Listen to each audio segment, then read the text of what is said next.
Magandang tanghali. Ako po si Trixie Cruz-Angeles. Paki-check na lang kung may audio tayo and have a short discussion dun sa nagpresenta ng mga plataforma at saka na interview. Nagkaroon ng forum kaninang umaga with some of the presidential candidates. Unang-una na of course, Isko Moreno, Ping Lacson, Leni Robredo, Manny Pacquiao, and Calyoti de Guzman. Initially, ito, a look lang muna. Let's just discuss cursorily, kumbaga, kasi it's very soon, no? Si Isko Moreno and of course Senator Ping, whom I think were both the more prepared candidates pagdating sa kanilang mga PowerPoint, no? And they knew what they were going to discuss. So, fairly strong yung showing nila today. Uh, But let's start. Ang priorities lang muna ang tignan natin. With Senator Lacson, of course, we will hear, and as usual, no surprises there. He's strong on how do you call this? Executive function, primarily crime fighting, looking into government corruption, and all that. Si Isko, ang number one niya was housing. So, meron tayong nakikitang dito, different approaches. Not necessarily something to be critical about. Pero kung medyo maano yung tingin ninyo, unang-una with Senator Lacson, medyo, how do you call this? Been there, done that. It's something that is promised by every candidate since ever. And it's as though there's always something wrong with our government. Oh, well, of course, probably there is. But then, the failure here is, hindi, ang messaging parati is, there's something wrong with government and I will fix it. Parating, kaya yung taong bayan, gayon din ang tingin. Parating, there's something wrong with government and we have to fix it. So, for me, I'm just discussing here yung dynamics, no, between itong taong bayan at saka yung mga kandidato na nangangako sa atin. Ang tingin tuloy ng taong bayan is that we're always in a state of having to fix something. In other words, itong kasing dating leader, he failed in this. The candidacies of future leaders always depend on the failure of the past ones. Hindi po pwedeng, let's just build on what had been there before. So, but with Senator Lacson, we're not saying that that's what he's saying. Pero parang ang message nga niya is, okay, it's parang napaka-familiar ba? Yan parati ang nagiging message ng mga kandidato. And I think that it's time na minimensahe sa taong bayan that democracy, nation building is a process, a continuing process. It's a continuing project. Hindi tayo natatapos. Kasi dadating ang kandidato, papangako, ganito gagawin ko, and it's always going to fail, at least by the standards that they set for themselves. No? I will clean up corruption, I will do this, I will promise a good budget, I will promise, and so on. Pero, they don't take it as a teaching moment. They take it as a moment lang to present their plans, which is good, but they're not looking beyond that. Initial thoughts lang to. I will probably go deeper as the week goes on. Pero maganda, gusto ko yung pagkakataon na to na nagpresenta sila ng kanilang mga plataforma. Ngayon, with Isko Moreno, dalawa yung nagsa-stand out parati dyan. Of course, yung number one niya is housing, which is good because it is something that he did in Manila. And it is something na talagang kailangan tutukan. Pero kung malisyosa ka mag-isip, syempre tututukan ang housing dahil construction yan at may pera sa simento. So, we're not saying that that's what he's going to do, but we always have to be, kumbaga, a healthy relationship with government is we're always half suspicious, but half recognizing what they're doing right. So, let's see. Hindi ako sold kasi dun sa mga proyekto ni Mayor Isko sa Manila. Marami tayong naririnig ng mga criticism tungkol doon. Marami tayong na infrastructure that didn't need to be built had to be built. So, isa pa yon. So, yun yung initial thoughts ko lang dito sa mga sa mga kandidato natin. All of them are very promising, but para sa akin, the best comparison would be, sige, itong apat na ito as versus Calyodi de Guzman. Si Calyodi kasi, uh, unang-una, he doesn't apologize. Kaliwa talaga yan. Ang galing yan sa kilusan. And ibang-iba talaga yung mga views niya on that one. Nakikita natin na meron din siyang mga teka-teka na huwag muna natin gagawin to, hindi ko pipirmahan to, we're going to do this. It's always looking for something that was done wrong. So I was thinking na baka iba ito, pero hindi masyado. Hindi pa rin masyado. Not very convinced. So, pero tama, puro very promising itong mga to. Sabi ni May Lopez, ang sabi, magaling lang talaga ang PR team niya, kaya puro magaganda lumalabas about Isko. To be fair, magaling talaga yung dati niyang PR team. This one is still finding its way. They have hits and misses, pero tingin ko, natututo din sila. Hindi, maganda kasi kay Isko, nakikinig siya. Pero minsan, pag may sablay, wala silang room to adjust. Sabi ni Paul, makikita kung saan consistent yung mga candidates. Yeah. At saka nakikita natin yung mindset nila. O ito yung patutunguhan nila. For example, nung nagdi-discuss si Isko tungkol sa tourism, he was talking about tourism highways. So, is that what tourism really is about? Ito yung problema. Front and center ang mga issues like agriculture and tourism. Pareho sila. And in fact, ako, may konting pagbubuhat ng bangko dito. We made agriculture sexy. Kasi binakbakan talaga ng karambola yung failure. So, makikita natin talaga yung agrikultura sa mga plataforma ng lahat ng mga kandidato kasi hindi ganun kagaling yung sa Duterte administration when it came to dito sa agrikultura. Issue talaga siya. So, bakit nagpapa-audio check kayo? Nawala ba yung audio ko? Alright. Tingin ng mga... But, of course, you can't say much At ito na yung criticism ko dun sa format. It isn't really good. It isn't really an opportunity to present because you have 5 minutes for your platform or something like a minute to answer certain questions. So, hindi malalim. Tama si Boss Conrad kaninang umaga. Walang kalaliman, walang pagkakataon na mag-explain, hindi mo matesting yung kanilang pananaw, yung filosofiya nila, yung plano nila, hindi mo nakikita how well versed they are in the subject matter. Kasi they only have 5 minutes, and yung 5 minutes na yun, sisiksikin nila ng lahat ng mga programa na gusto nilang ilunsad. So, dahil dito sa time pressure, hindi siya talaga conducive. And that's the problem with television or television-based fora. Mahal kasi ang airtime. So, konti lang talaga ang maririnig. So, para sa akin, i-encourage natin that more people can interview online. Dito natin nakikita yung may pagkakataon mag-explain, may pagkakataon mag-expound, at saka walang the more interviewers there are, the less they will fall into the trap of somebody with an agenda. O sige, kung merong isang nakapatid sa kanya, there's always another opportunity to explain yourself. So, ito yung hinihikayat natin dito. Is that, yes, it's good because at least nakita ko may mga PowerPoint at magagamit natin yung mga PowerPoint na yun para makita kung ano yung trajectory ng kanilang mga plano at programa.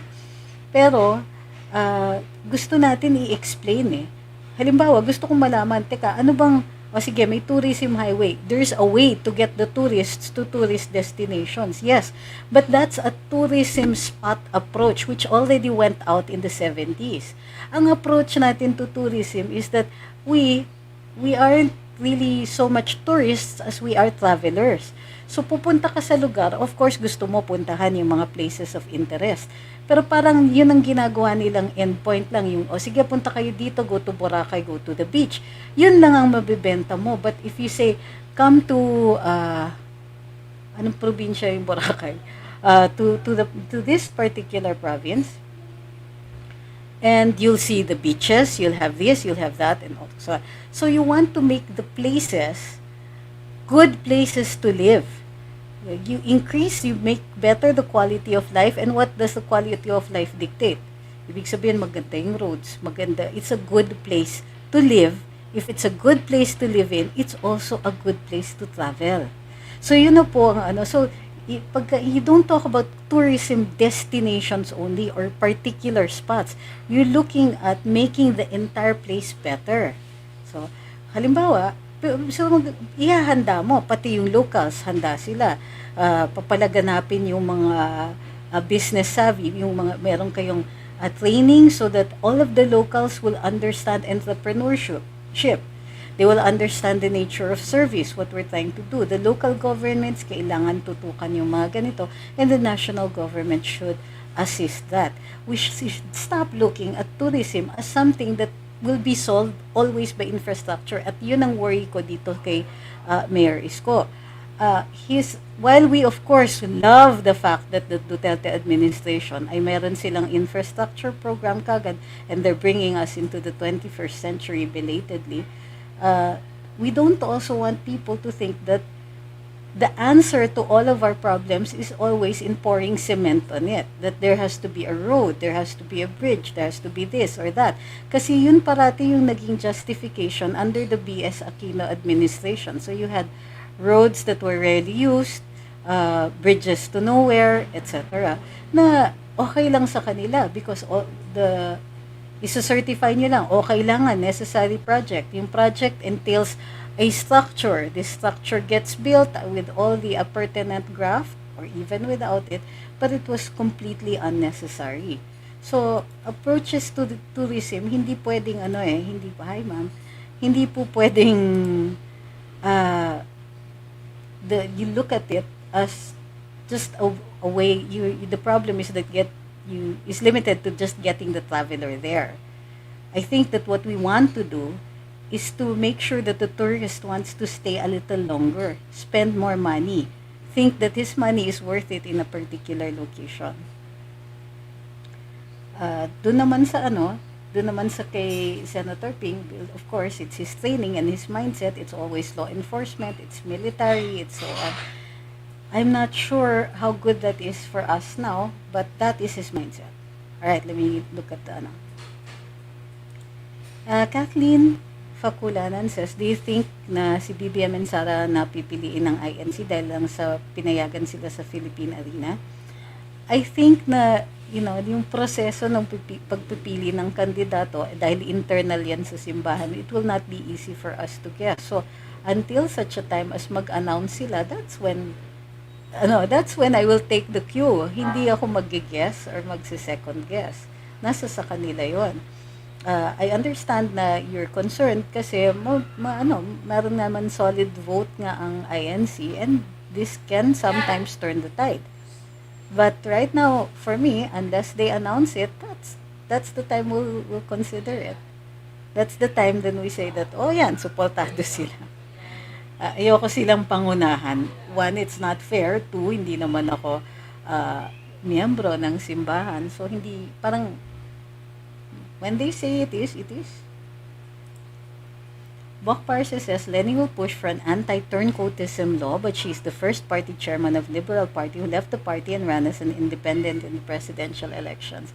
I saw that. It's ironic. And she has no idea of how ironic she can be. Ma'am Chichay says, I didn't watch KBP earlier kasi parang yun at yun din naman ang mga tinatanong paulit-ulit lang. Don't like to watch Lenny and Manny, baka mahilo lang ako. And pumangit mood ko today. They're attracting nega. I agree. So, yes, and it's important na i-spot din natin yung mga operations that are online. Since maraming katulad po ninyo, Ma'am Chichay, na hindi na lang sila manonood ng mga ganon, then the sources of information will be with some of the influencers, some of the blogs, of course, mainstream media, and so on. So, it's a mishmash of things like that. But, kung nakatutok tayo, yes, Ma'am Pinay Aklan, kung nakatutok tayo sa social media, and that's the primary source of our information, tandaan din po natin na there are operations going on from the various camps of different opponents, at gusto nila, meron silang gustong ipapaniwala sa atin. So, as we pointed out kaninang umaga dun sa Karambola, merong repeating message tayong nakikita. Dati maka-BBM ako. Kaya lang ang toxic ng mga vloggers na pro BBM, kaya lumipat na ako to somebody else. And yung mga nakita ko is lipat daw kay Isko. Merong iba lipat na daw kay Lenny and so on. But there's really no evidence or proof na dati silang BBM. So I have no choice but to think that this is an op and just misinformation. Parang pinapalabas nila, they want to divide and conquer. Na re-realize nila o nakikita nila yung impluensya ng ibang mga vloggers at gusto nilang basagin yon at yung relationship with BBM. So posibleng hindi nabigyan ng mga interviews, hindi mapaunlakan ng impormasyon and so on yung ibang mga vloggers, and they will stop supporting that candidate. Or even worse, baka sabihin ng kandidato, yun na nga, wag na natin pagkatiwalaan itong ilang mga influencers na to kasi masyado daw silang toxic, nakaka-turn off ng votes. Ingat-ingat po tayo sa mga nababasa rin natin online, particularly dun sa mga humihirit ng ganyan. Kasi ang weird how coincidental naman na iba-iba kayo, pare-pareho kayo ng sinasabi, almost to the letter.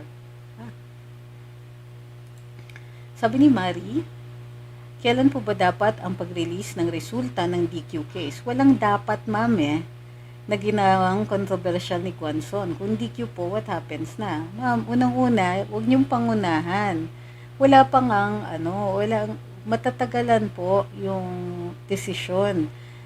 Ito ay dahil nga, nag-retire si Com Quanson, tapos malilipat yung isang member, Esqueja, doon sa second division, if I'm not mistaken, kasi aakyat si Com Inting. Baka maging chairman, one of them, baka si Com Inting ang maging chairman. So, in that instance, magtatagal pa po talaga. And then, kapag na-assign na ng commissioners yung first division, pag-aaralan muna nila yung kaso, pag-aaralan nila yung resolution, and then either saka lang sila boboto, saka lang sila magdi-dissent or whatever. So that's the only time. Which means we're looking at a month, maybe 2 months more of a delay before anything happens. Yun din yung sinasabi ni Kong Guanzon. Dapat ilabas na ngayon pa lang para makaakyat sa Korte Suprema at mas mabilis matapos and so on. Sa akin, as long as the case is not done, then BBM is a candidate. Ganun lang po yun. Simple lang, di ba? Kasi the presumption is of regularity. The presumption is of innocence. So as long as wala pong order or finding of competent authority na disqualified siya, then he is qualified. So that's every time you worry about it, you're thinking that the presumption isn't there. The presumption is that he is qualified.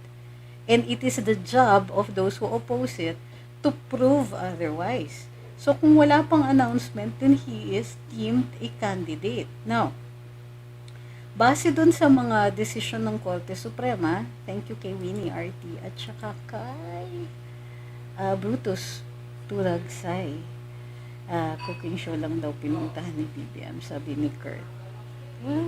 Diba? What do they care? They just needed a bigger audience and they wanted BBM there. So anyway, the point is, with the disqualification case, there's no need to worry yet. Remember that the burden is on the other side. Now, if you go by the Supreme Court decisions, generally, yung sinasabi ng Korte Suprema, as much as possible, they qualify. As much as possible, they recognize the voting rights of people. As much as possible, they recognize the right to run, which is an offshoot of the right to vote. So, yun. They bear the burden. And if they cannot meet that burden, the courts will always say he is qualified. Sabi ni Ma'am Ida, for more energy po. Hindi sa wala akong energy. I'm kind of conserving it kasi mamayang gabi, yung interview natin with Attorney Larry. So, tsaka I can afford to, na humina yung boses ko kasi malakas yung mic ko today. Sabi ni Ma'am Candice, marathon daw siya. Pasensya na. Alam niyo, I didn't know that you wanted more, yung mas madalas yung mga live. Akala ko, Kasi mag-live ako once a day, okay na yon. Kasi ayoko din naman magsawa kayo. Ito, sabi ni Ma'am, we love listening to your calm, clear, and intelligent views on why we need to support the unit team. And yes, Ma'am, and thank you for bringing that up. Now, election period na po. It begins, the formal election period for national candidates begins on February 9.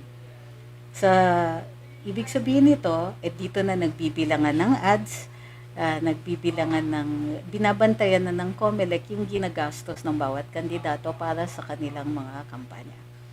Dito rin pumapasok na nag-apply na yung COMELEC rules. Let me check if I have the rules here.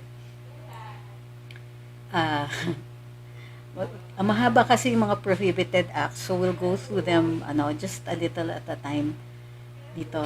And but you need to be aware of what can and cannot be done para nababantayan din natin yung ibang mga kandidato.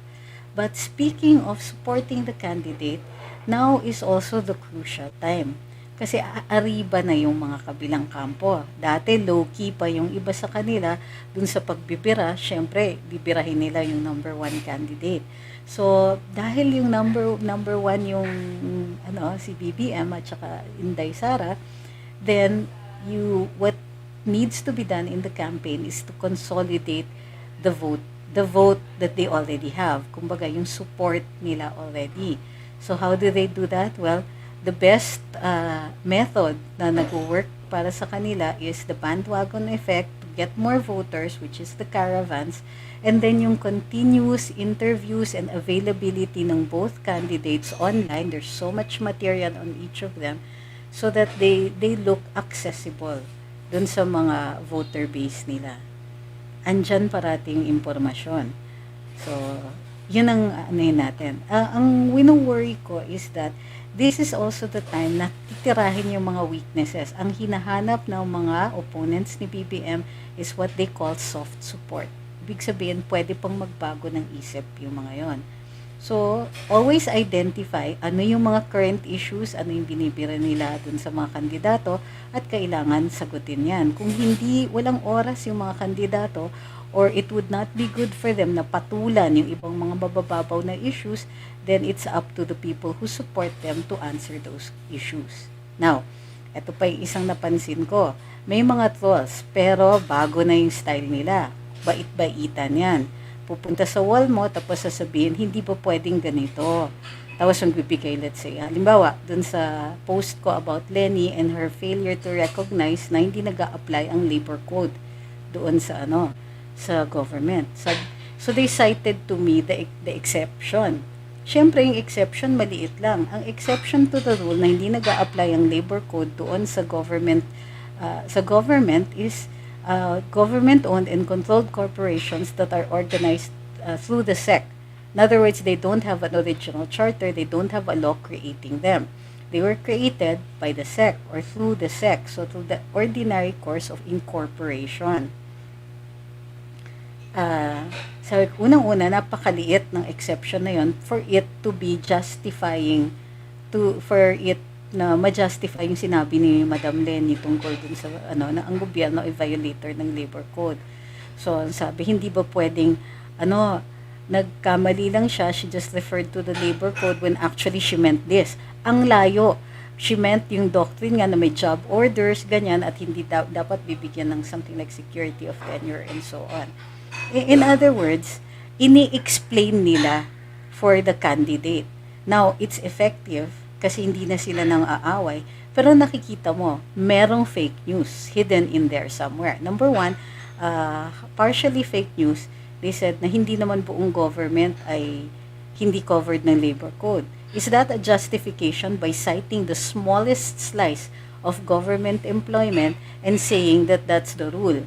Now, nag-a-apply ang labor code. So, unang-una pa lang, so logic, mali na. Pangalawa, sinasubstitute nila yung haka-haka nila or yung pinupuno nila yung pagkakamali ng kandidato by explaining it away. Ito na nga yung tinatarget natin na Department of Explanations. The reason they're doing this is because we are doing this. Ginagawa natin yon at effective yung ilang mga vloggers who do their homework and explain kung this is what BBM meant. So, for instance, there was a time dun sa TikTok excerpt na kinuha dun sa interview ko kay BBM, sabi nila, anong sinasabi daw ni BBM na seafood sa dagat. So, pinagtawanan siya doon. So, I went back on the interview and I remember this. He was talking about the cultivation of, well, I don't know if the word cultivation is correct, pero similar to that, yung pag-raise ng mga isda na normally found sa dagat doon sa mga fish ponds and fish pens. So, merong seafood na hindi nasa dagat. And that's what we're talking about. So, kung tayo Department of Explanations, prepare yourself. May Department of Explanations na rin yung mga nasa kabilang parlor. It's not something bad, but check them out because it's not always correct either. Sabi ni Jackie B. Tutubi, hi po, ang question ko po, may we ask your opinion about the dissenting opinion ni Kong Guanzon, please. Well, my opinion is that it doesn't apply. Now, if you looked at it carefully, isa lang po yung basis niya for saying that BBM is convicted of a crime involving moral turpitude. And ang ginagamit niyang ebidensya is the certification in the RTC that he has not paid the fine there. And ang claim niya is that hindi nag-a-apply yung sinasabi niya that he paid at Land Bank kasi fake daw yung receipt. But the value also of that dissenting opinion is binasag din niya yung ibang mga argumento. Wasn't prepared for this question, pero dun sa ibang mga argumento, there were things like, let me have a look at it again. Shoot. Sorry, I really can't remember. But she essentially sided with the respondent, BBM, on certain issues. Pero dun sa last part, sinasabi niya that he should be disqualified because he was convicted of a crime involving moral turpitude. I think that she took it upon herself to interpret the evidence and to interpret the law also. So, how do you call this? I think that part of it reads like it's going to form the basis of a petition for review on certiorari with the Supreme Court to be filed by the petitioners in this case. Translation yan. Parang niyang ginawa yung kaso ng mga petitioner laban kay BBM para iangat nila sa Korte Suprema. That's my opinion. But it's just an opinion, ha? Well, that's how I read it. Sabi ni Benedict Corpus, seafood cultivation po ay tama naman na term. Uy, salamat. Hinagamit lang po madalas yung aquaculture. Di lang po naiintindihan ng iba yung gustong sabihin ni BBM about seafood. I think na pilit nilang ginagawa ng issue. Kasi if you take it in isolation, na yun lang ang maririnig mo, seafood sa dagat, then you'll think, paano yun? But if you look at the bigger context, then nakikita ninyo. Unfortunately, it doesn't apply dun sa pinapanigan nila. So, si Madam, halimbawa, ang gobyerno ang pinakamalaking violator ng labor code. So, really? It's not a violation eh. So, kasi ang gustong implication ni Madam is that merong, illegal. May violation dito. One, hindi nag-a-apply ang labor code. Number two, the government has been doing this ever since. And she might want to consider the administrations of B.S. Aquino and so on. In fact, it was Gloria Arroyo's administration that rationalized some of the positions in government. Unfortunately, it did not solve the problem. Kumbaga, marami pa rin ang contract hire, job orders, and project employees na ginagamit na lang yun na paraan kasi hindi nila maipasok sa plantilla yung mga employees na yun. Tama siya, it is a problem. Pero, wag naman niyang, ang ayoko talaga is yung refusal niya to apologize. Ay mali, nasabi ko labor code, hindi naman po. They violate the principles of fairness, the doctrine of social justice. Yun yung mga mas malalalim na konsepto. Pero hindi niya kaya kasi nga, kung scripted yan, hindi niya mapupuntahin yung basehan kung bakit unfair yung endo. And she also refused to use the word endo. Kasi nga, si Presidente Duterte ang gumagawa nun. babasag sana ng endo. Sabi ni Kenji, hi, di ba po tama lang na hindi na makipagdebate si BBM sa mga mainstream media kasi ginagawa lang siyang sangkala ng ibang kandidatong pabor sa media na ipahiya. I agree. I agree. Unang-una, KBP yan. And kami sa DWIZ, umalis na po kami sa KBP. Kasama din po namin, sumunod lang kami dun sa ehemplo ng GMA. Ngayon, ano ba ang KBP? Ang KBP ay isang pribadong grupo na supposedly siniself-police nila yung mga miyembro nila para hindi nag-violate ng mga they create something like a code of ethics para napupulis nila yung mga sinasabi ng mga miyembro nito. Imbis na to submit to government regulation, nag-self-regulation sila at ginamit KBP. Ito yung problema. Ang KBP, in executing its functions, yung pagpupulis, medyo may mga pinag-iinitan, tapos merong mga ini-ignore, which is why umalis kami. Kasi, out of the blue, biglang gusto nila na, na i-fine ang DWIC, supposedly, because TP said something to Spokeshari to the effect na, si Miss So-and-so na taga online newspaper, hindi nyo ba hahagisan ng hollow blocks? And, yung sa maliit na joke na ganun, hi Jack. Oops, my cat. Come here. Yan. Over here. There we go. At imbis na sabihin na lang nila na, sige, reprimand or something like that, they made a big deal out of it. At kung ano-ano pang ini-impose sa IZ. So, we already have issues with the KBP sense of fairness. Pangalawa, and if BBM knows about that, then good. Kasi, we've never expected them ever since nangyari yon, to treat everybody with a modicum of fairness. Meron talaga silang kinikilingan kahit noon pa. So, the choice of hosts also, sabi ni Boss Conrad, puro daw, quote-unquote, dilaw.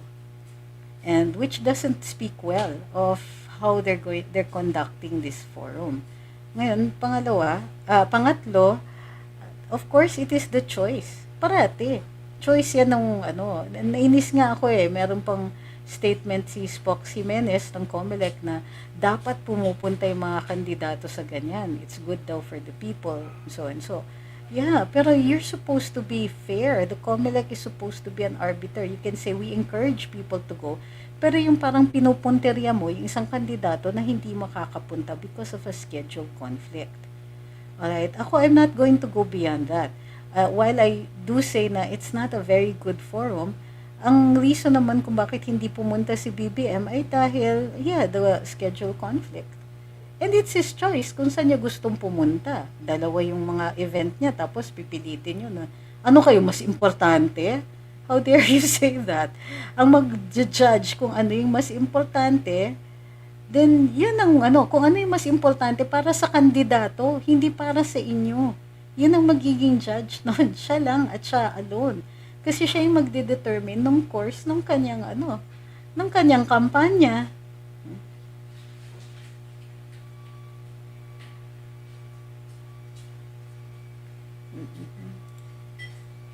Eto sabi ni Daisy Alnas, Ana Marie Sinced, born I am loyalist. Dahil magsasaka kami. Maganda noon patakaran at mga grandparents ko. Buhay pa, 90s na sila at parents ko 70s na loyalist sila. I see. Okay, I wanna see what Ang tawag sa inyo, confirmation bias. Accept reality. Pabor-pabor lang yan. We should all candidates to the same standards. Huwag mag-cherry pick. Hypocrite. Well, who are you talking to? And exactly how are we hypocrites here? And what are the standards we're setting up for everybody or for just a single person? You're going to have to be more specific than that if you really intend your criticism to have some effect or effect for the public good. Otherwise, you're just letting off steam and looking for a convenient target. So, my turn to turn it back on you. You're the hypocrite here. You don't really want change. Your criticism is not constructive, and you're just looking for people to get angry at. Not really a good choice. Right, next. I heard that too po, ma'am. It's BBM's personal decision and I find it wise. Yeah. For me, it also, puts the ball game in a different level. Now, dati kasi parang ang tingin ng ibang mga media, and I am well considered more or less media although not in the same mainstream mold. uh, ang tingin ng mga media, sila yung hinahabol pagka eleksyon. Kailangan pumunta yung mga kandidato because they held so much power in the previous administrations. Lakas nila, di ba? Dati nung may ABS-CBN, they could crush a candidate dahil sa laki nila. Sa paulit-ulit lang ng mga storya against them, sa mga snide remarks ng mga hosts sometimes, sa mga parodies ng kanilang ilang mga shows, makikita ninyo that they can actually make or break a president or vice president or any other candidate. Kayang-kaya nila yon. But now, you have a candidate who considers everyone, hindi lang yung mga kandidato, ang mga player dito sa laro na to, pati media. Dahil may agenda sila. Meron silang gustong maipanalo. Sometimes, generic. Yung anybody but this person. Kung sa isang panig, it's anybody but Lenny. Dun sa kabilang panig, it's anybody but somebody else. So, ngayon, yung laro is, ang media, we have to treat them like players in a game. So, this game isn't just candidates against each other. Hindi, para siyang 3-level chess. May ibang mga players, may ibang mga factors. And the goal is still the same, win the elections. Pero utakan yan. So kasama dun sa factors natin ngayon ay yung media. Sabi ni Clea Person, are the presidential debates of COMELEC and SMNI going to be live? Yes, they are. Take care. Have a blessed day. Thank you po for your super chat. Ma'am Cynthia says the panelists of the KBP forum are known anti-Marcos, so no wonder BBM declined them. Well, officially the reason is because the conflict of schedule. So I'm sticking with that one. For me, coincidentally, it's a good choice. Sabi ni Winnie, allowed po ba sa Pinas during campaign season na mag-advertise not to vote for a certain candidate because of so-and-so? Yes, that's part of your freedom of speech.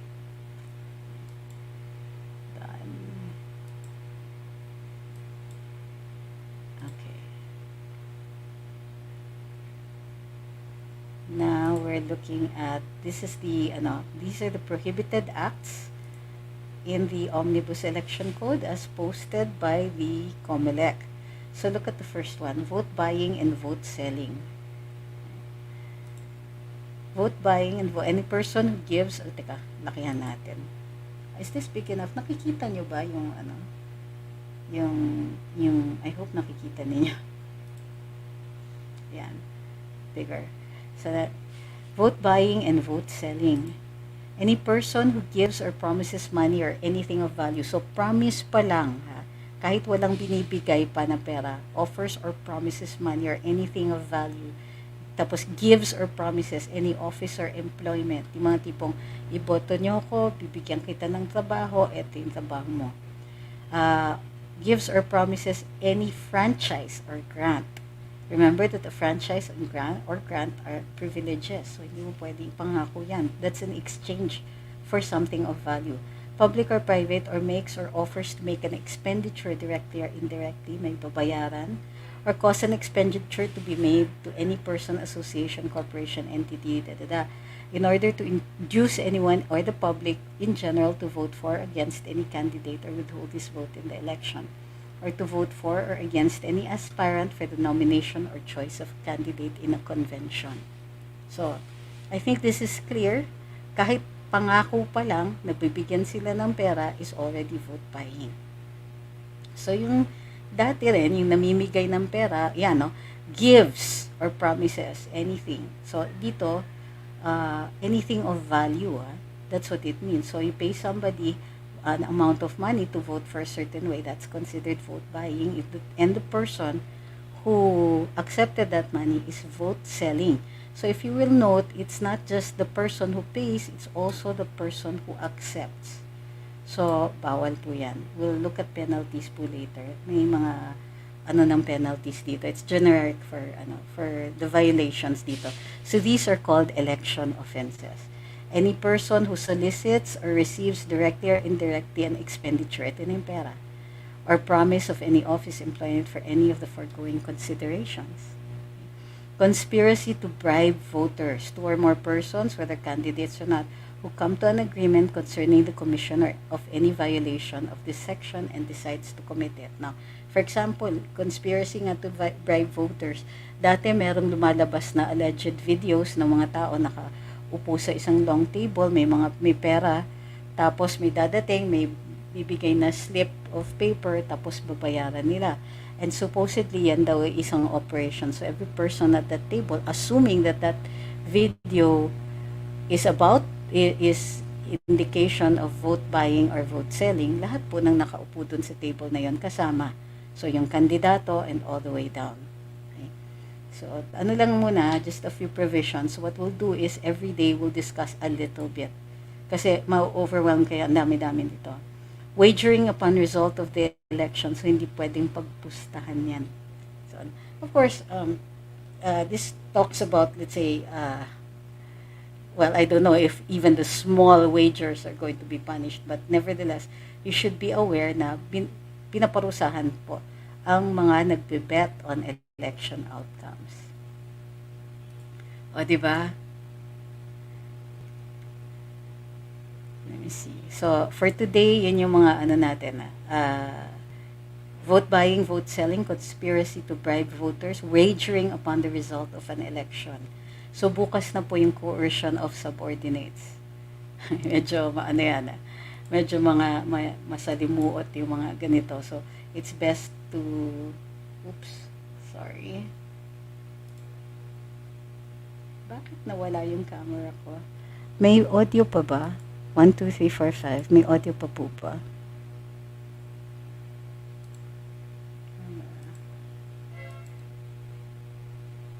Ayan. Medyo nagka-issue yung camera ko kanina. So, I hope you can still hear me. Alright, may audio pa, tapos may camera pa. Alright. Kasi yung I had to change cameras. Maraming salamat. And, eto, maganda yung question ni Marvel. Let's remove the other, When mainstream thinks they still hold the narrative and the public reach, but in reality, they are now less relevant. Mainstream gate, mainstream XIT, yung kanyang mga exit, ang kanyang mga hashtags, which I like, by the way. Kudos. I like that one. So, okay. Medyo bumabalik na yung energy. Ayoko na ng kalmado. Okay na tayo. But, yes, this is what I like. So, it's intelligent to consider media as a player in the elections. Hindi na to single field, single chessboard, but lots more what we call moving parts. So, the media has a lot at stake, ha? Kasi unang-una, they have taken, and thank you for that comment, dahil magbabago, a lot of what, yung nila, yung isinusulong nila na narratives that they're already used to. Yung mga yan, medyo invested sila in those narratives. So what we want to do is to make sure that they don't try to influence the outcome of the elections.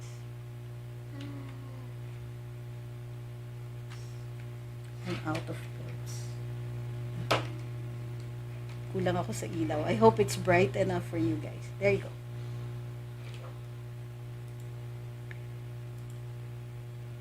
Banning FB accounts for 90 days talaga. Sakto. End ng election. Yun na nga lalong-lalo na itong si Crisette. But don't worry, pagdating dito sa Luminous, we have YouTube. And we also have the Luminous group. At doon, hanapin nyo lang po, Luminous group. Yan po, pwede po kayong pumunta doon at maging miyembro doon sa grupo na yon. para in case ma-target yung Luminous or yung personal account ko, we have that group for discussions.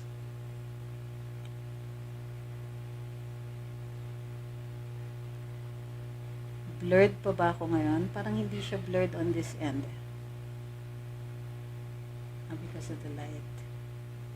Oh, ayan.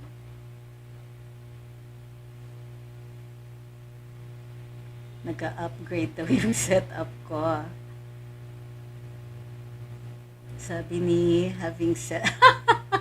I saw what you did there. Natawa naman ako dun sa pangalan mo.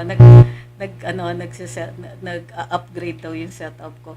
Well, because the last time people were complaining about the noise and all that, so I have this mic, the condenser mic, kahit noon pa. Pero at the time, it was so difficult. There was always an issue, and na umiikli yung attention ko when people keep mentioning things that are physical in the setup, when nagkakarinigan naman tayo. So to get rid of that, I decided, sige fine, it's about time that I studied this. Kasi nagiging mainit na yung laban. So also, this is StreamYard. So I'm starting to make use of all of the bells and whistles that come with it.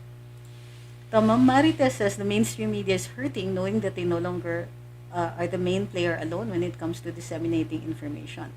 Well, not only that, they're not the only influencers anymore. Kasi yun nga yung now people listen to other opinions. Alam niyo ba dati? Di ba may mga dyaryo, may TV, ganyan. So meron silang komentaryo.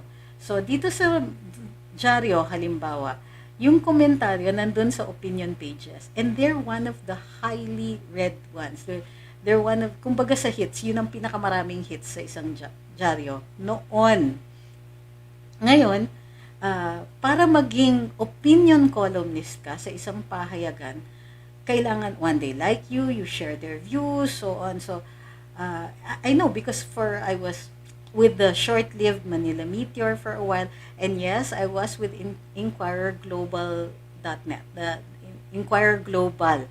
I was on the online version of Inquirer for about a year, and I did write columns on culture and law in the Inquirer. So, alam ko yan, yung kailangan kilala kayo ng editor, kailangan, meron mga, usually they choose like-minded or similar people, similar backgrounds, kumbaga. So, in the end, ang naririnig lang natin mga opinion, ay halos pare-pareho din. Meron din kasing tinatawag na editorial policy, yung ating mga yung mga pahayagan, although hindi nila sinasabi yung diretsahan. Sasabihin nila walang kinikilingan, balanced news, ganyan. Pero ang totoo niyan is meron talaga silang pinipili. They pick a side and they will run with it. Alam ko din yan because may mga pahayagan who took up yung mga causes ko dati. So dati nagdidepensa ako ng mga mutineers. Ito yung Captain Faldon at the time, Major Jason Aquino, yung grupo ni na Danny Lim and all of that. And may mga pahayagan talaga na kumampi. They really said so, as against the administration of Gloria Arroyo. So, pasalamat ako nun because kung hindi rin naman nila ako binigyan ng ganong klaseng atensyon, baka nag-disappear na ako extrajudicially at the time. So, loud and clear, sabi ni Justin. Dito sa Vienna, kahit naririnig ang mga pukpukan around. Yeah, pero medyo, actually, it's much, how do you call this? Louder here in person. Pero dahil nga, may konting cancellation, noise cancelling yung mic, medyo na, hindi masyadong, hindi masyadong nag-i-interfere. Thank you. Sabi ni Ma'am, thank you Ma'am Justina. Ito, sabi ni Marites, that's what democracy is all about. Everybody should have a voice to be heard. It's funny, they claim to have fought for it, but now are trying to take control and shut others not aligned with them. Yes, Ma'am Marites, I think that's perfectly said on your part. Gustong-gusto ko po yan. Pinaglaban nga nila ang karapatan magpahayag at magsalita. Pero it doesn't belong to them. Tama yon. Parang ngayon, they see us as competition eh. So meron silang kaagaw and they're not willing to share. pwede po, samantalang dito sa social media, ang tingin naman, na, at least personally ang tingin ko, ang daming pagkakataon magpahayag, magsalita, you just, yeah, there's room for everybody. Yun nga yung maganda dun eh. There's so much space. There's so much democratic space, and there's the internet where you can put your opinions in a status message on a personal account. May self-publication. You can put up a website. You can put up a Facebook page, Instagram account, do a TikTok, and all that. There's so much space to be heard and to be listened to. Bakit sila magagalit? Eh, di come, let's join us na lang. Uh, May possibility po ba magawa ng DWIC makapag one-on-one ng mga presidential roles kay Professor Clarita Carlos? Mas may science and substance pa. I'm not sure if anybody, bakit ako yung tinatanong nyo? You're going to have to ask the station. Now, we love Ma'am Clarita, and she already has, si Prof. Clarita, and she does have a venue on social media. It's a good idea. We'll see what we can do about that. Pero, para namang yung sinasabi na yung ginagawa namin mga interviews, walang value. So, loko lang. Hindi, let's see what we can do. We'll talk to the people at DWIC kung kakayanin. Pero I think, syempre, uunahin muna nila yung mga hosts ng station. Pero, if si Ma'am Clarita would be willing to do it with a wide audience like on Luminous, baka. Let's find out. Sa radyo lang ako nakikinig dati, but buti naman at nakapanood na ako sa iyo ngayon. Ganda mo pala, parang Chinese. Ay, talaga, sa radyo. My great grandfather, whom I still, who lived long enough to meet me, is, originally came from Cavite before he moved to Cabuyao, Laguna. So, si Lelong, supposedly, probably had Sangley relatives or was a descendant of some of the Sangley. Oops.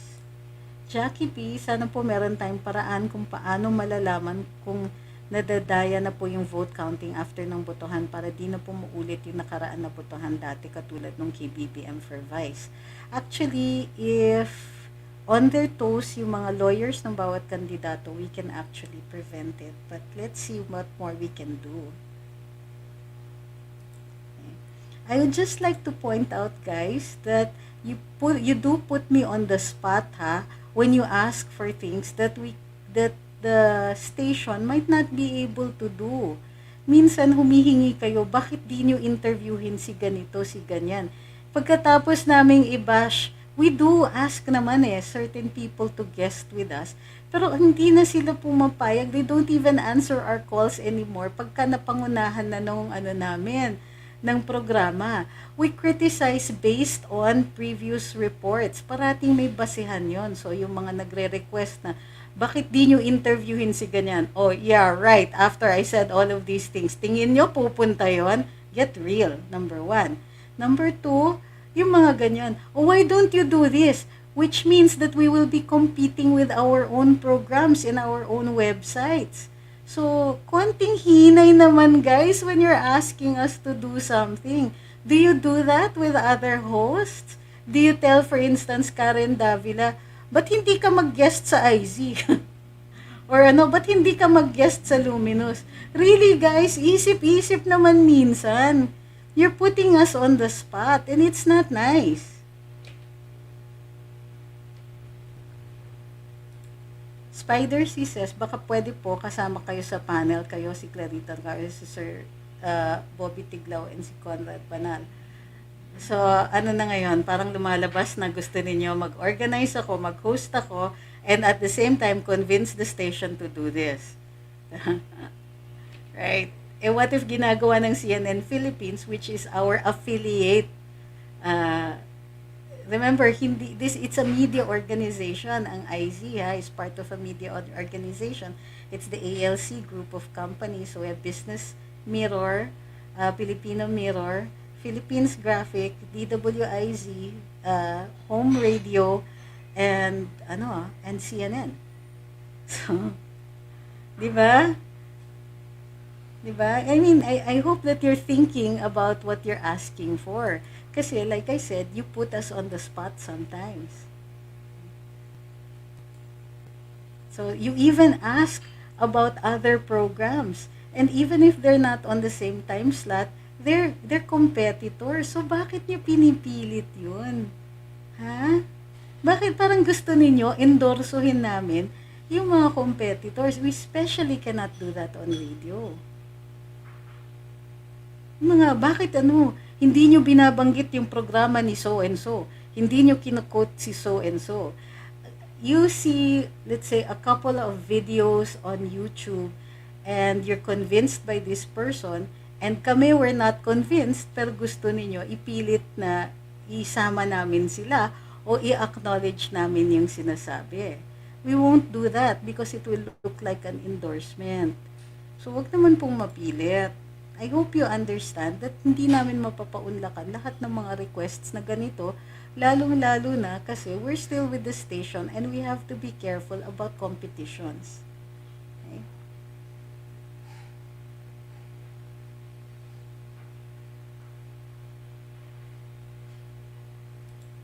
What is Nambawan?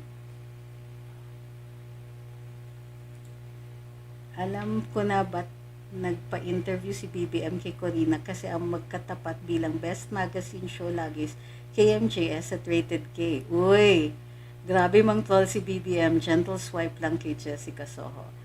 Yes. Samuel Peñalosa says, if a candidate is an admitted atheist, what do you think are the chances of that candidate? I don't know, but I think it will depend. That's a single factor eh. So, depende din kung ano yung ino-offer niya na plataforma. Hindi naman natin i-consider siya as a viable candidate solely on that matter. Sabi ni Ma'am Cruz-Angeles de la Torre, watching from Southern California, BBM Sara 2022, taga Wadav, Mugat. Nice.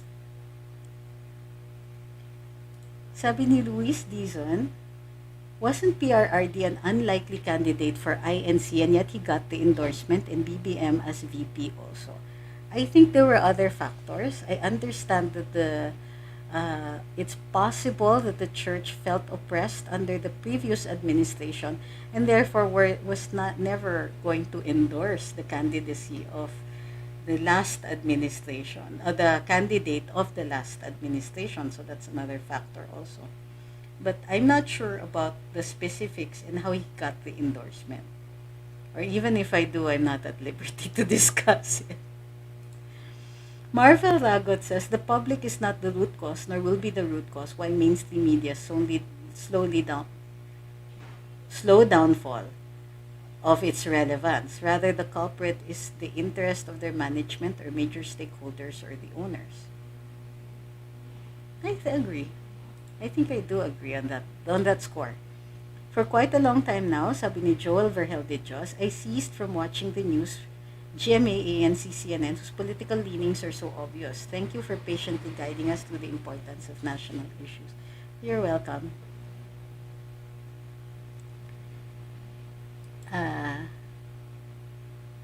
Oops. Sabi ni yung name nyo ha. Panotius, solid BBM Sara, sabi ni Madam Lenny Lugo. I think you just really wanted me to say that name, ano. Watching here in Hong Kong. Sabi ni Victoria Santo Domingo, saan po ba nakuha ng sobrang powers yung kabilang parlor na pati yung video ni Manang Aimee ay napaban nila? Ha? Naban? Napaka-obvious naman yung panghaharas nila sa mga tao, hindi lang sa mga Marcoses. Totoo yan. It's not just the Marcoses, it's all of us.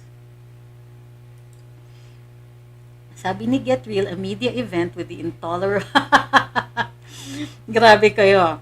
Won't watch. I'd rather wait for Attorney Trixie or Coach Jara to dissect and explain it for us. Well, ako for me, it's good then to see what the other side is doing once in a while. Sabi ni Home Diva, you mentioned before that Abella is also a good candidate. Can you interview him here regarding his candidacy and platform? Oh, good idea. Sige, I'll give him a call. If I still have his number. Doge Chim says, ay, ang cute ng profile picture mo.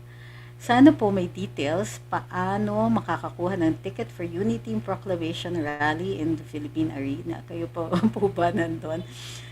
Even if I could be, I might not be.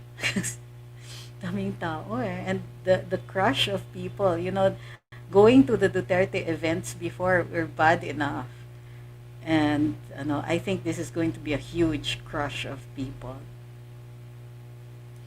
Sabi ni Ma'am Mildred on INC, our leaders are listening to the clamor of the people and look into the candidates' performance. Oh, see, there you go. Thank you, ma'am. Sabi ni Joy, maulan na adlaw na knockout si JS and KD ni Corina. JS and KD. JS and KD. Karen Davila, and who is JS? Jessica Soho. Okay. Sorry, sabi ni Mark Besabe, I mean, mas okay pa mag-interview yung non-biased like you, SAS, Tony G, and even political prof. Kasi focus of the country, not ML, ill-gotten, puro umay na. Yeah, but I hope you understand that you guys should not put us on the spot like that. It's difficult for us. Kasi, remember, yeah. Remember that we all have, our own programs and so on. And ako, I'm always conscious na hindi ako pwedeng mag-endorso ng katapat ng DWIZ because, that's part of my commitment to it.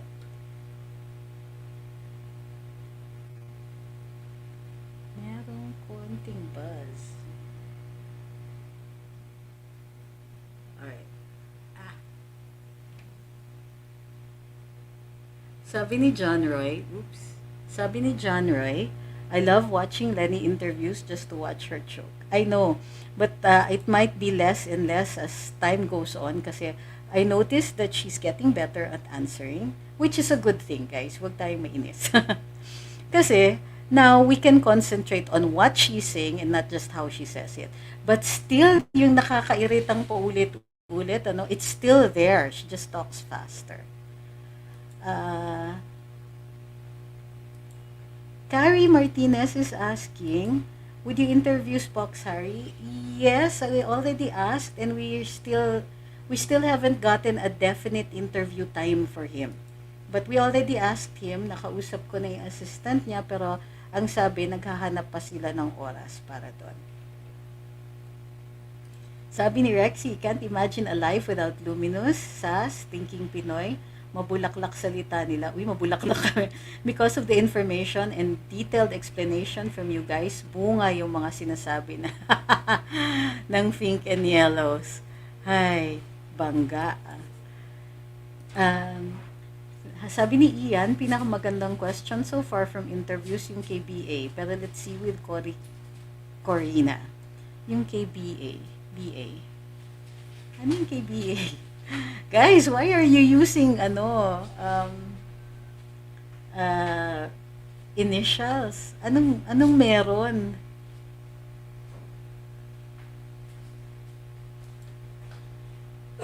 Sabi ni Ma'am Marites, marathon for today started in Carambola this morning and worth it. Oh, mamayang gabi, huwag niyong kalimutan, 8 ng gabi, may live tayo with Attorney Larry Gadon. We'll be in his house, so iba yung format. And we really intended it to be a different format kasi si Attorney Larry is, of course, a close personal friend, co-host namin sa Carambola. And so, diba, it will have to be different talaga. Sabi ni Ma'am Grace, exactly nalumbok ang sambayan ng Pilipino sa mga pangako ng self-righteous yellow lemons turned into pinkish clowns na napako. Inihinto, ibinasura, ipinamigay o ibinenta ng EDSA 1 government ang lahat ng proyekto ng PFEM na walang tamang kapalit na depreso mga ordinaryong mamamayan nasa lalilayan at pinili na lang na ipikit ang mga mata. Natulog na balisa dahil sa bangungot na dala ng EDSA 1 at intayin kung may bukas pang darating, naging mas malala pa sa dati ang kalagayan, etc. Thank you. Well said, ma'am. Okay. But we have to watch out. ito parati kong pinapaalala. Nung panahon ng EDSA 1, public opinion swung so far in their favor that no other opinion could be considered. At yan yung parang nararamdaman natin na oppression ngayon, na kapag you take into consideration the Marcosite, gusto ka nilang laslasin ka agad, or yan, di ba, they want to cut you down verbally, verbally of course. And it's dogmatism. It's yung wala silang ikino-consider na may kabilang panig, that there might be another option. Buti sana if the truth were as solid as, let's say, my iPad, na you can touch it, you can feel it, and objectively you can measure it. But an event like EDSA, there's so many viewpoints. Ngayon, ang danger din po sa atin is that we might swing too far into one side, na tayo din matutulad tayo sa kanila. Do not be like them. Pigilan natin ang sarili natin na hindi tayo maging katulad nila. Nakaramdam na nga tayo ng opresyon na galing sa kanila. Huwag nating ibigay kasi we're going to be no different than they are. Hindi tayo pwedeng tumulad sa mga katulad nila. Masyadong, kumbaga, it means na hindi tayo natuto. So, the idea is for us to balance. Ibig sabihin, we understand na merong mga bahagi ng EDSA 1 na hindi nila kinikwento sa atin at kailangan malaman natin. Merong mga, merong panibagong characterization. Yung mga dating hinihirang natin ng mga bayani, mga tao lang pala. Pero siguro, dapat ganun ang tingin natin sa lahat. Tao lang sila. Walang heroes dito. Yung ibang mga tao, mas magaling. Yung ibang mga tao, mas matatas. Mas may abilidad. Yun ang mga ginagawa nating leaders. Pero tandaan po natin, tao sila. Nagkakamali. Walang perfecto dyan.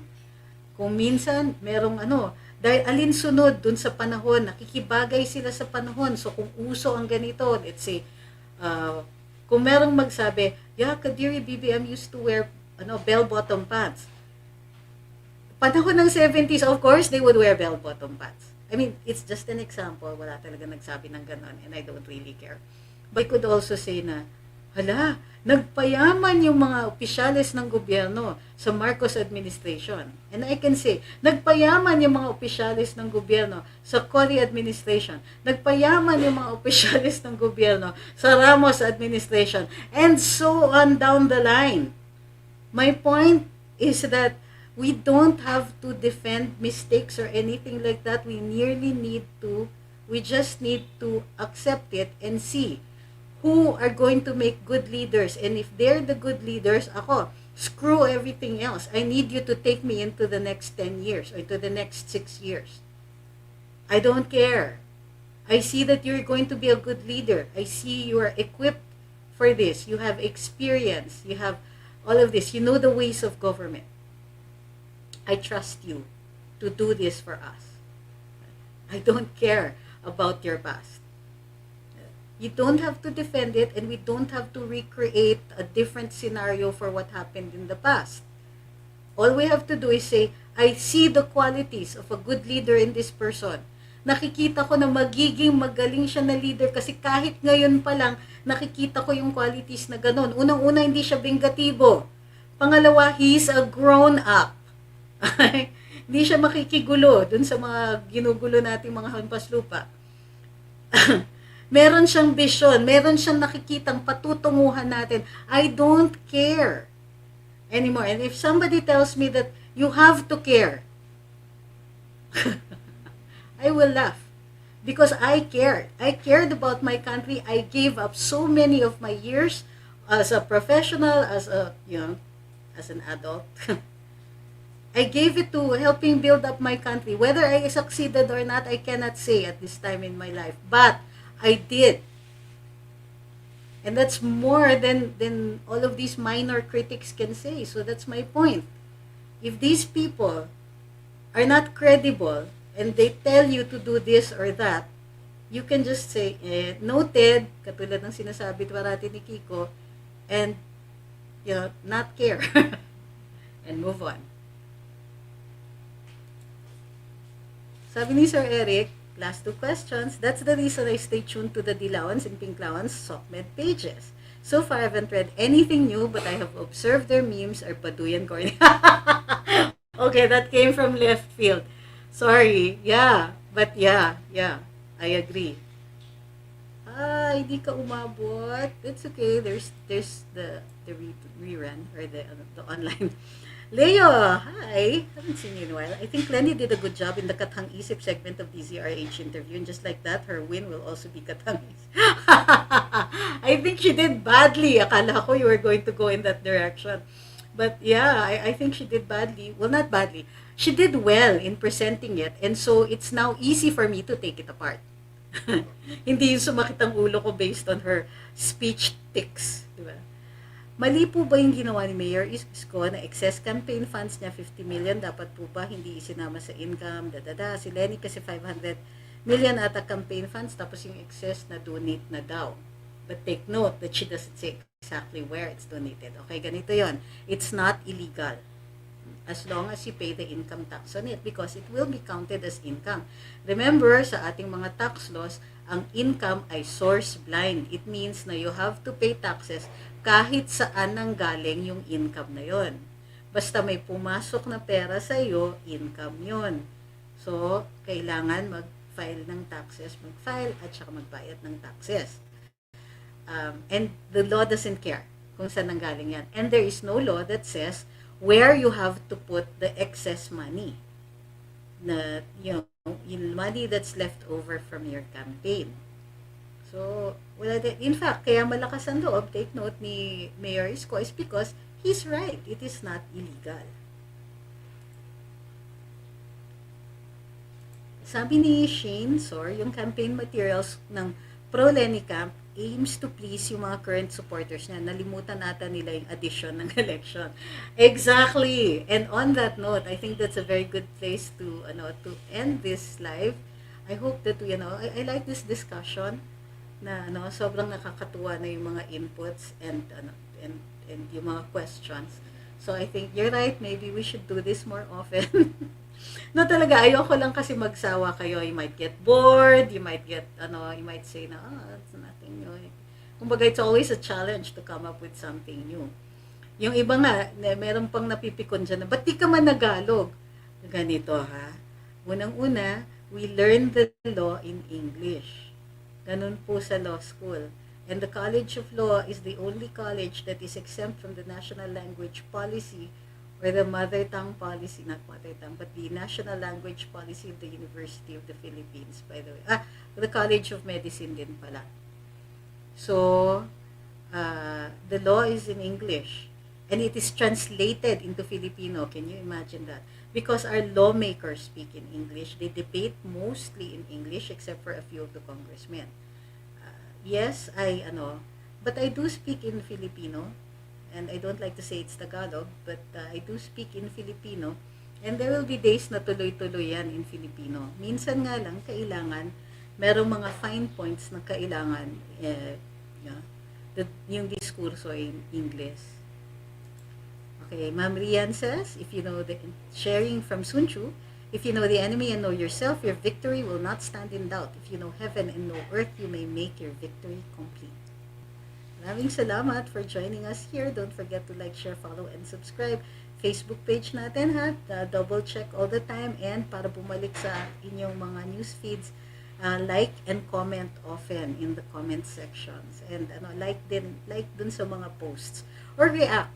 Alam nyo, medyo source blind din kasi yung mga reactions ng Facebook. The more reactions, regardless of the kind of reactions, the more they will appear in your newsfeed. So, there is a way to fight it, pero kailangan lang talaga pagtsagaan. So, also, if you haven't subscribed to the YouTube channel, don't forget to subscribe. pahinga muna mamayang gabi ang interview natin with Attorney Larry. It's at 8 o'clock. Maaga kami punta sa bahay niya so we can set up. And hopefully, hindi pa kami nakainom by the time mag-i-interview kami. I wonder if Luminous should have an ano. Di ba merong drunk history? Drunk interviews. So, maraming salamat. Thank you, everybody. Uy, pahinga-pahinga muna. And please, please, as always, take care of yourselves. I was not present sa studio sa Carambola for a week because I'm recovering from a cat bite. No, it wasn't my cat. Somebody else's cat. But I'm okay and makakalakad na ako. So on Monday I'll be on Carambola. Alright? So thank you very much for being here. Please take care. May COVID pa po dyan. Stay safe. Stay healthy. We don't want to lose any of you. We'll see this pandemic to its end. And we will be strong, healthy, and happy to see that. Alright? Sabi ni Klaus, drunk interview with the senatorial boss. I would so love to do that. Maybe we can start with Attorney Larry. We'll talk to him later. And we'll see you later, guys, ha? Perfect attendance mamaya sa interview with Attorney Larry. Thank you. Matulog muna ako.